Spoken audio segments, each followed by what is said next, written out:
Hello दोस्तों, मेरा नाम रोहित है and welcome to coding scene. और ज़िंदगी में अगर उतार चढ़ाव ज़्यादा हो रही है, इसका मतलब आप सीढ़ियों का उपयोग ज़्यादा कर रहे हैं। खैर, आपको लग रहा होगा मैंने आपका समय, कीमती समय बर्बाद कर दिया, बट मैं कहूँगा घंटा। आप इससे ज़्यादा समय अपने बाथरूम की बत्तियों को बुझाने और जलाने में लगा देते हैं। और वक्त करते हुए हम शुरू करेंगे टॉपिक एंगुलर के ऊपर। पिछली वीडियो में हमने डिस्कस करा था टेम्पलेट रेफरेंस वेरिएबल के बारे में, और हमने जाना था कि वो कैसे काम करता है और कैसे यूज़ कर सकते हैं अपने एप्लीकेशन में।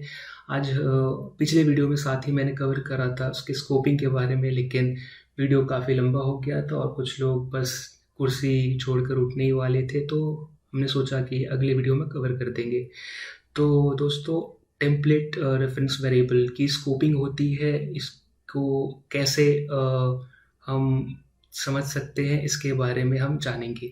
तो मेरे सामने ये एक फ़ोटो है जो कि मैंने खुद से बनाया है। आई मीन, और खुद से बनाया मतलब बनाया है और क्या, यहाँ पे लिखा है structural directive such as ngif and ngfor और ngtemplate declaration create a new nested template scope.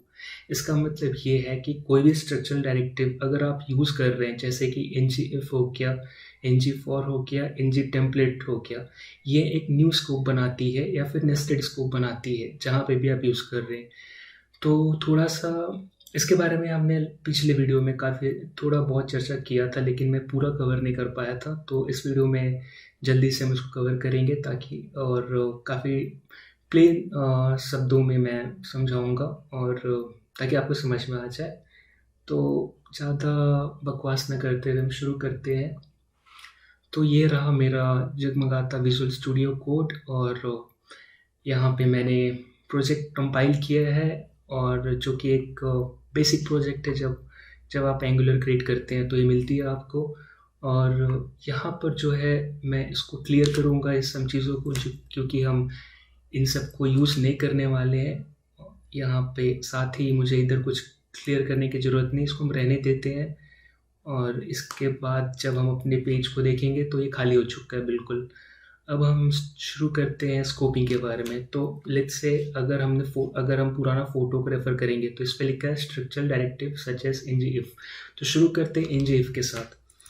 तो दोस्तों, यहाँ पे हम सिंपल सा एक ज़्यादा नहीं लिखेंगे ताकि मिटाने में देर न लगे। और div, और हमने इसको सिंपली लिख दिया, मान लीजिए इसको this is my parent div।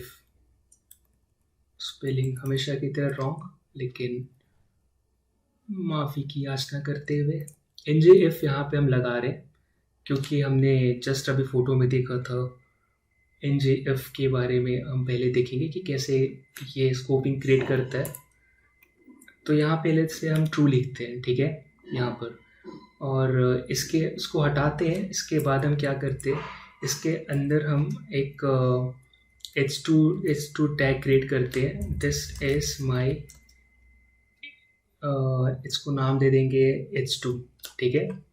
और साथ ही हम यहाँ पे क्या करेंगे, इसको हम टेम्पलेट रेफरेंस एक देते हैं। एक सबसे उससे पहले हम क्या करेंगे, एक बाहर एक मान लीजिए इस पर हम p टैग क्रिएट करते हैं, पैराग्राफ।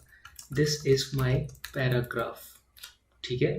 GRAPH स्पेलिंग सही लग रहा है मुझे भी, अगर ना लगे तो भी कोई दिक्कत की बात नहीं है।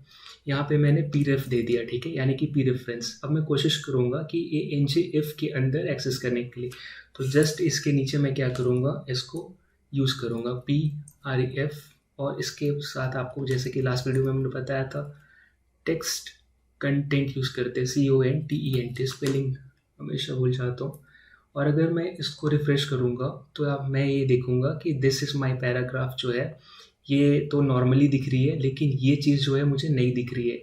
इसको कंफर्म करने के लिए मैं एक काम करता हूँ, इसको ना मैं div के अंदर रखता हूँ, या फिर जाने दो, मैं एक काम करता हूँ, इसको ही कलर दे देता हूँ। तो मैं क्या करूँगा, स्टाइल कलर रेड, ठीक है।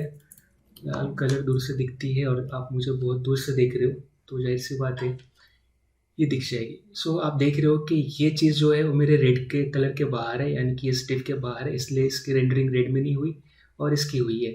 सो यहाँ पे दिस इज़ माई H2 और यहाँ पे है मेरा टेक्स्ट जो कि मैं इसको यूज़ कर रहा हूँ। सो यहाँ पे मैंने एक टेम्पलेट रेफरेंस यूज़ किया है, जैसा कि हैश के बाद जो वेरिएबल नेम लिखते हैं और हम विदाउट हैश इसको यूज़ करते हैं।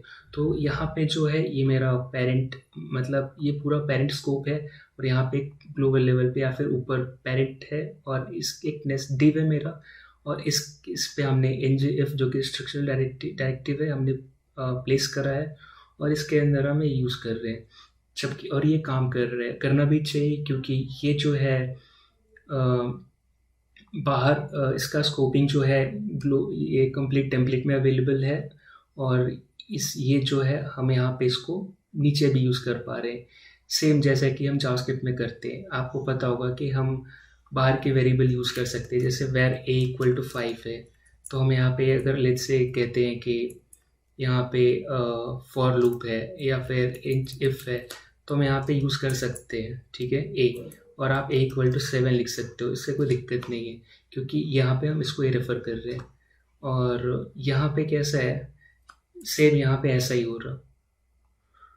लेकिन अगर हम लेट्स से कि एक और हम वेरिएबल डिक्लेयर करते हैं, इसको मान लो कि मैं HR टैग दे देता हूँ, नीचे स्पेस बनाऊँगा और यहाँ पे मैं H4 देता हूँ, ठीक है, H4, this is my H4, ठीक है, मैंने इसका ये नाम दिया और इस पर मैं एक टेम्पलेट रेफरेंस अटैच करूँगा। मैं वेरिएबल का नाम देता हूँ H4 ref, ठीक है। अब आप देखेंगे कि जस्ट इसके नीचे, ठीक है, ये जो मेरा ngf की जिसकी स्कोप ख़त्म हो रही है, मतलब ये दिखेगा या ना दिखेगा डिपेंडिंग अपॉन एक्सप्रेशन, हम इसके नीचे ये यूज़ कर पा रहे हैं H4 ref dot text content, और बिना दुख का ये रेंडर भी हो रहा। मैं इस पे जाऊँगा और ये देखिए झटाक से आ गया और फटाक से हमने देख लिया। अभी कैसा है कि हम इसको हटाते हैं या फिर इसको रहने देते हैं, लेकिन हम अगर इसको बाहर एक्सेस करने का ट्राई करेंगे, अगर ज़्यादा मेहनत ना करते हुए, गर्मी बहुत है, हम क्या करेंगे, इसको सीधा कॉपी पेस्ट कर देंगे। तो अब आप देखेंगे कि जैसे ही मैं इस पे जाता हूँ, ये तो पहले काला हो गया, ठीक है, लेकिन यहाँ पे देखिए लाल दिख रहा है। इसका कहना है कि H4 ref doesn't exist on type app component, यानी कि H4 का ऐसा कोई भी टेम्पलेट रेफरेंस एग्जिस्ट नहीं करता इस ऐप कॉम्पोनेंट HTML में। इसका मतलब हम कुछ ऐसी चीज़ें यूज़ कर रहे हैं जो कि एग्जिस्ट नहीं करती या फिर जिसकी स्कोपिंग नेस्टेड है, जैसा कि यहाँ पे, ठीक है। यानी कि इससे ये समझ में आता है कि इसके अंदर आप करोड़ों बार टेम्पलेट रेफरेंस, मतलब आप करोड़ों बार तो क्रिएट नहीं करेंगे, बट हाँ अगर टाइम अच्छा खासा है तो मैं ना नहीं कहूँगा। यहाँ पे ये देखिए, यहाँ पे H4 यहाँ तक वैलिड था बट इसके बाहर वैलिड नहीं है। इससे ये समझ में आता है कि ngf जो स्ट्रक्चरल डायरेक्टिव है ये सच में स्कोपिंग क्रिएट करता है, ठीक है।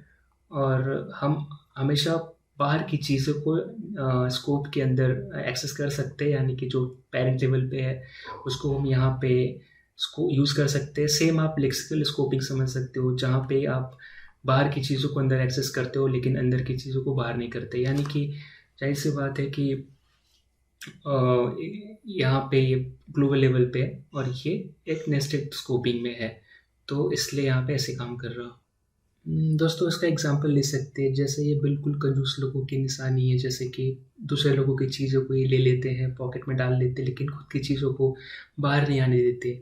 आप देख सकते हैं कि इसने ये मतलब pdef को आसानी से यूज़ कर यहाँ पे समझ पा रहा है, लेकिन H4 ref जो कि इसके अंदर है बाहर देने को तैयार नहीं है, इसलिए काम नहीं कर रहा। तो ये था ngf का, और स्क्रीन क्लियर करते हैं। अब दूसरा हम देखेंगे ng for loop। सो इसका बेसिक एग्जांपल ये लेंगे, जैसे कि आप दोस्तों ये भी देख सकते हैं कि जो हम for loop क्रिएट करते हैं, जैसे कि एक div है मेरा और इसके अंदर मेरा मान लीजिए li एलिमेंट है या फिर आप लेस एलिमेंट लीजिए, और अगर मैं ng फॉर लिखता हूँ, पूरा लिखना पड़ेगा, लेट lm ऑफ एलिमेंट्स, ठीक है। लेट्स से मेरा यहाँ पे जो एलिमेंट्स है एक अरे है, टाइपस्क्रिप्ट में ना लिखते हुए मैं यहाँ पे लिखता हूँ, लेट्स से ज़्यादा ना लिख के मैं 1 2 3 4 लिखती हूँ, यानी कि इसकी रेंडरिंग टोटल 4 बार होगी, लूपिंग 4 बार होगी।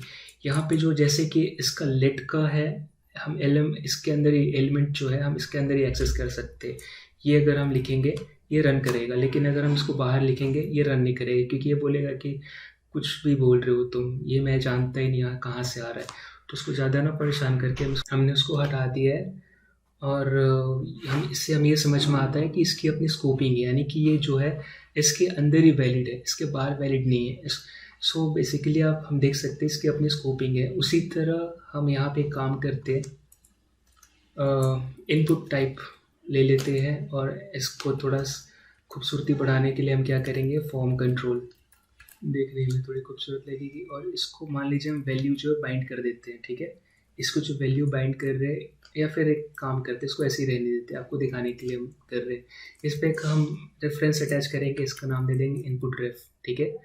और दोस्तों वैसे कि आप जानते हैं कि अगर लेट्स से जो कमेंट करते हैं, ठीक है, और अगर हम यहाँ पर डिव लिखते हैं या फिर h1 लिखते हैं टैग, और हम क्या करेंगे, दिस इज़ h1 टैग, ठीक है।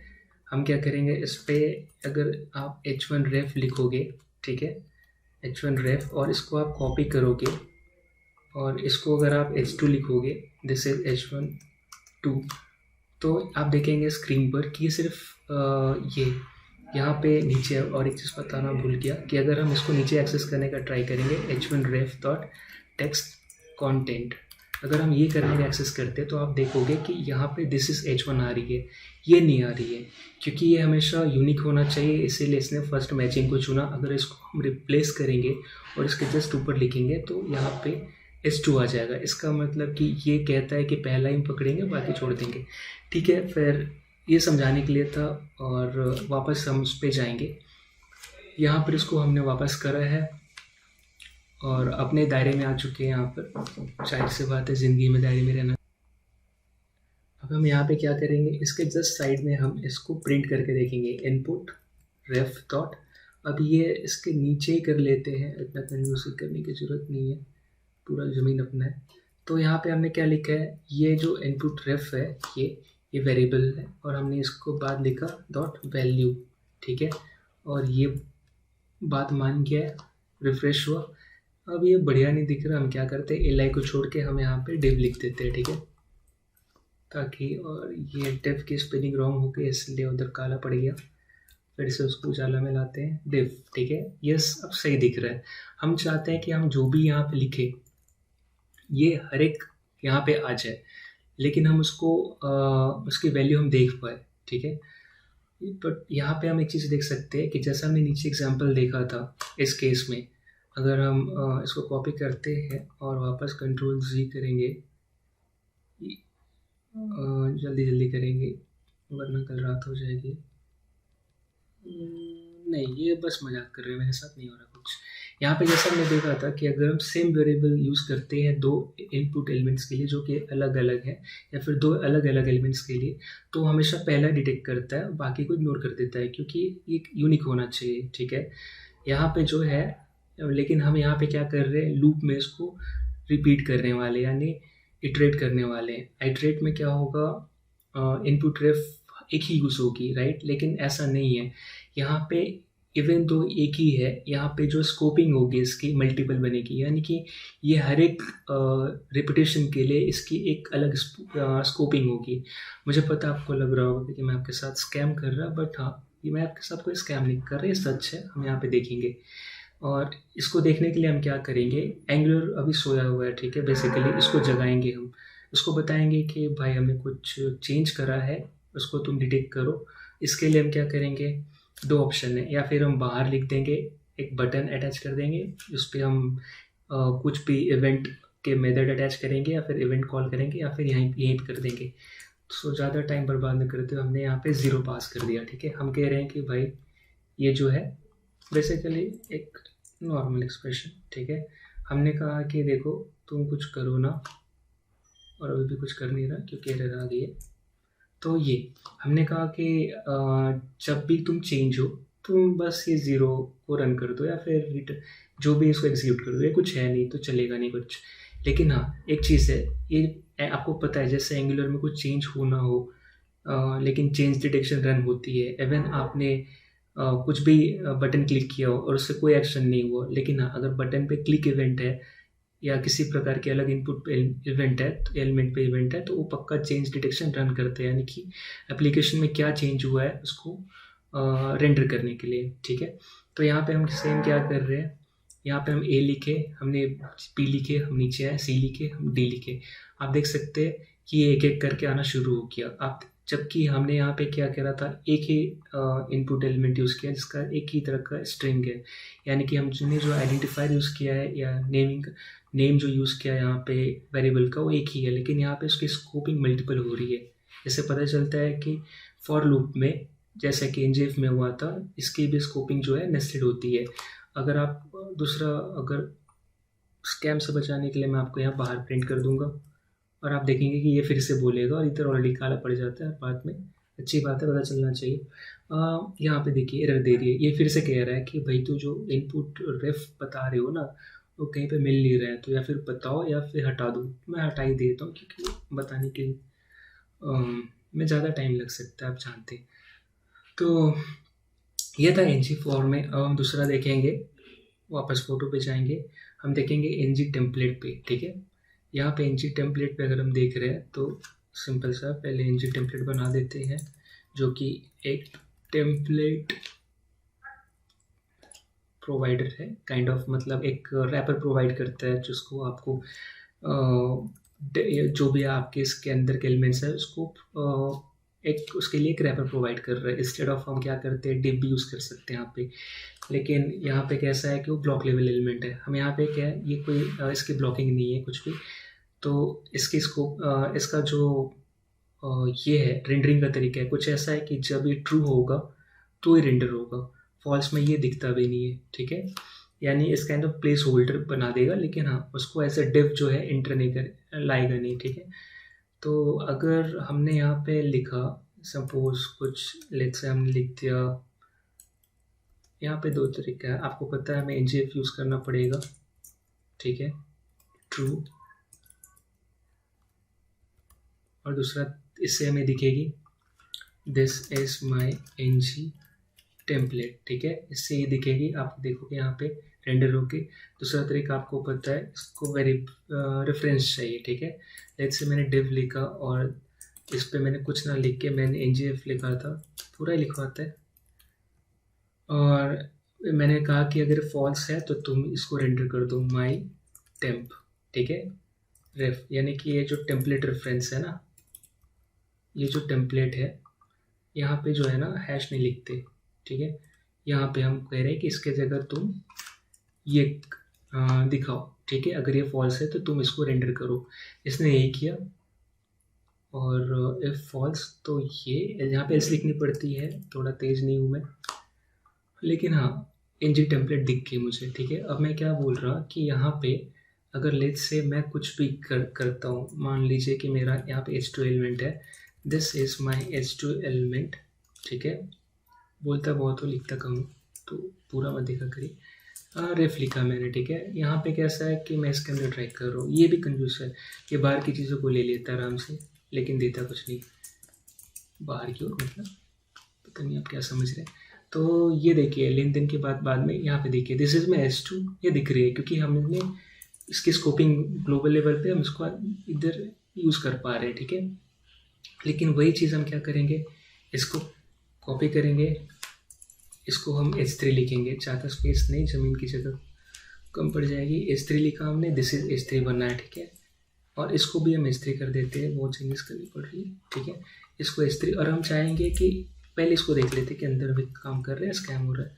इसको हम टेक्स्ट कंटेंट लिखा, और हम जब देखेंगे इस पर तो ये दिखती है, दिस इज माई H3 रेफ जो है उसका text content, this is my H3 यहाँ पे दिख रही है, मैं तो बस दिमाग घूम गया था मेरा, दिस इज माई H3, ठीक है, ये दिख रही है। और ये जो नहीं दिख रही है, ये इसलिए नहीं दिख रही है क्योंकि यहाँ पे ये चाहिए, ठीक है, तो इसका हमने मुंह बंद कर दिया, और दिस इज माई H3 ये दिखने लगा, ठीक है। ये जाहिर सी बात है, H3 टैग है तो H3 बोल्ड में दिख रही है, नॉर्मल दिख रही है, बाकी की नीचे वाली चीज़, यानी कि H3 रेफ कंटेंट काम करता है। लेकिन जैसे ही मैं इसको कट करके नीचे लाऊँ तो ये हो गया कंजूस, अब कह रहा है कि भैया क्या है H3 रेफ, हटाओ इसको, क्योंकि ये इसमें है ही नहीं ना, मतलब इसकी स्कोपिंग इसके अंदर की है, ये बाहर से ले लेता है लेकिन अपनी चीज़ें बाहर नहीं देता।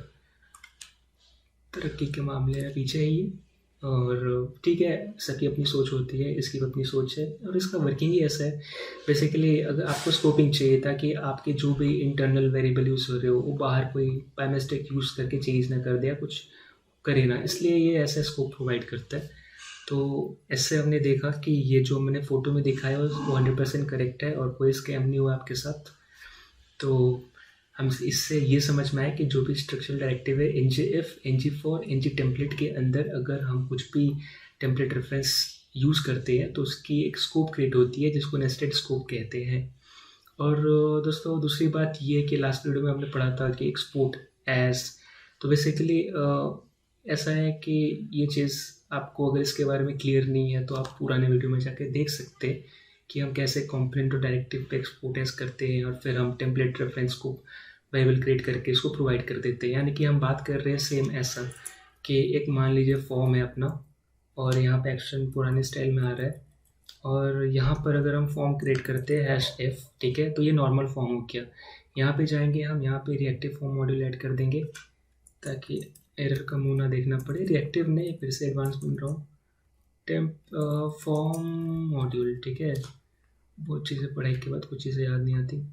यहाँ पे हम क्या कर रहे हैं कि हम बोल रहे हैं कि कुछ भी चीज़ों जो भी चीज़ है यहाँ पे हम लिख रहे हैं, इसका मतलब ये कह रहे हैं कि ये जो ng फॉर्म है उसको कहीं ना कहीं एक्सपोर्ट एज लिखा हुआ है। यानी कि ये एक डायरेक्टिव है जिसको with name ng form export किया हुआ है और उसके बाद इसकी जो क्वालिटी है, फीचर है, इसमें मिल जाती है और हम इसको कहीं पे पास भी कर सकते हैं, ठीक है।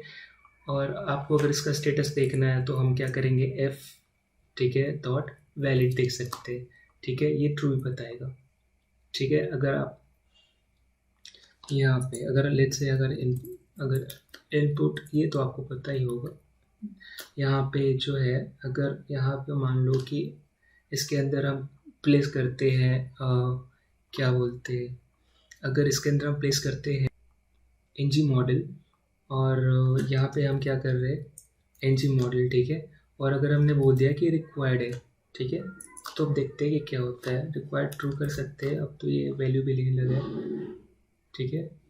तो यहाँ पे अगर हम देखेंगे तो ये कह रहा है कि रिक्वायर्ड, और यहाँ पे हम क्या करेंगे, यहाँ पे हम इसको नेम दे देंगे क्योंकि अपना टेम्पलेट ड्रिवन फॉर्म है। लेट्स से मेरा नाम है, नेम यहाँ पे फर्स्ट नेम हो गया, ठीक है। और अब क्योंकि ये वैलिड इनपुट एलिमेंट है जो कि टेम्पलेट ड्रिवन फॉर्म का पार्ट है, तो ये जो है फॉल्स हो गया, लेकिन हम यहाँ पे कुछ फिल करेंगे ट्रू हो जाती है। तो बेसिकली यहाँ पे भी सेम हो रहा है। हमने क्या करा, एक सिंपल सा फॉर्म को हमने बोला कि ये जो भी चीज़ें हैं तुम जो भी फॉर्म है उसको एक्सपोर्ट एज ng फॉर्म किया गया है, उसकी सारी फीचर इसमें साइन कर दो और उसके बाद जो है हम इसको यूज़ कर सकते हैं कहीं पे भी जो कि एक फॉर्म को प्रोवाइड करेगा। लेट्स इसको हम पास कर सकते हैं अपने मेथड के अंदर जिसका नाम, जब भी हम चाहते हैं ng सबमिट हो तो ऑन सबमिट कॉल हो, इसके अंदर सिंपली पास करेंगे। आपको ये सब पहले सब पता होगा, जस्ट मैं वापस लिख दे रहा। और हम यहाँ पे सिंपली एक फॉर्म बनाएंगे जो कि मेरा फॉर्म लेगा, ठीक है, और ये प्रिंट कर देंगे। यहाँ पे ये जो फॉर्म है यहाँ पे सीधा हम इसको बताएंगे कि ये क्या है। तो यहाँ पे एनी लिख सकते हैं, लेकिन अच्छा होगा कि आप सीधा ng फॉर्म लिखते और ताकि अपने को नीचे इसको पता चल जाए कि हमारा फॉर्म जो है किस तरह का है और अपने को हमें बहुत सारा सजेशन मिलना शुरू हो जाए। तो ये सब इसके मेथड्स और वेरिएबल हैं। तो यहाँ पे हम देख सकते हैं वैलिड अवेलेबल है, क्योंकि अब ये जो फॉर्म है हमें बेसिकली जो हमें इधर मिलना चाहिए, अवेलेबल होना चाहिए, वो हमने क्या करा है इस रेफरेंस पे अटैच कर दिया और यही चीज़ हमें टाइपस्क्रिप्ट में मिल पा रही है जो कि अपनी क्लास यहाँ पे है। तो ये ऐसे काम करता है। तो आज हमने ये चीज़ देखा है जो कि है ngif, ngfor, ng टेम्पलेट के अंदर कैसे स्कोपिंग क्रिएट होती है। तो अगर ये वीडियो पसंद आया तो मैं क्या बोलूँ, मतलब पिछले वीडियो का टारगेट 1 था जो मैंने खुद ही कर दिया 1 लाइक, और इस वीडियो का रखते हैं तो ये भी मैं ही करवा दूँगा, आप चिंता मत करें। बस आप इस वीडियो को देख लें और पसंद आए तो शेयर कर दे, सब्सक्राइब कर दे, और गलती से लेट्स से लैपटॉप बंद करने में टाइम लग रहा है तो लाइक भी कर दे। तो मिलते हैं अगले वीडियो में नए टॉपिक के साथ। तब तक के लिए आप अपना ख्याल रखें। Thank you for watching, bye.